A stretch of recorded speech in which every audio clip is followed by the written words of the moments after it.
Hello, അപ്പോൾ ഞാൻ കുറേ ദിവസമായിട്ടുണ്ടായിരുന്നു വീഡിയോസൊക്കെ ഇട്ടിട്ട്. ഞാൻ നാട്ടിൽ നിന്ന് തിരിച്ച് ഹോസ്റ്റലിലേക്ക് വന്നതിന് ശേഷം ഞാൻ വീഡിയോസൊന്നും ഇട്ടിട്ടില്ലായിരുന്നു. അപ്പോൾ ഇന്നൊരു കുഞ്ഞ് നോമ്പ് തുറയായിട്ടാണ് വന്നിരിക്കുന്നത്. അപ്പോൾ ഇന്ന് ലാസ്റ്റ് നോമ്പല്ലേ, അപ്പോൾ നാളെ ഇതായിട്ട് എല്ലാവർക്കും എൻ്റെ വക ഈദ് ആശംസകൾ. അപ്പോൾ ഇന്ന് നമ്മളൊന്നും എടുത്തിട്ടില്ലായിരുന്നു. സജിനായിട്ട് അതിൻ്റെ ഇടയ്ക്കൂടെ ഞാൻ ബത്തക്കയൊക്കെ തിന്നുന്നുണ്ടായിരുന്നു. അപ്പം സജിനിക്ക് വേണ്ടിയിട്ടൊരു നോമ്പ് തുറക്കാൻ വേണ്ടിയിട്ട് ഞങ്ങളെല്ലാം സെറ്റാക്കണം. സജിനയും കൂടി ഇരുന്നിട്ടാണ് സെറ്റാക്കുന്നത്. അപ്പം നമ്മളൊരു ഈത്തപ്പഴവും പഴവും ആപ്പിളും അവിലൊക്കെ വെച്ചിട്ടുള്ള ഡ്രിങ്ക്സ് ഉണ്ടാക്കിയിട്ടായിരുന്നു. പിന്നെ ബത്തക്ക ഉണ്ടായിരുന്നു, ആപ്പിൾ ഉണ്ടായിരുന്നു, പിന്നെ നോമ്പ് തുറക്കാൻ വേണ്ടിയിട്ട് ഈത്തപ്പഴം വെച്ചിട്ടുണ്ടായിരുന്നു. അപ്പോൾ അവൾ ഈത്തപ്പഴമൊക്കെ എടുത്ത് നോമ്പ് തുറന്നിട്ടുണ്ടായിരുന്നു. ഇത്രയും സാധനങ്ങളൊക്കെയാണ്.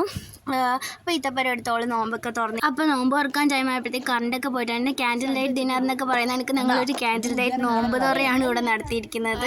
ഇക്കുവിൻ്റെയാണ് ഈ ഐഡിയ. ഇതെന്റെ ബുദ്ധിയാണ്, ഇവരൊക്കെ പുച്ഛിച്ചു. എന്റെ ബുദ്ധിയാണ് ഗൈസ്.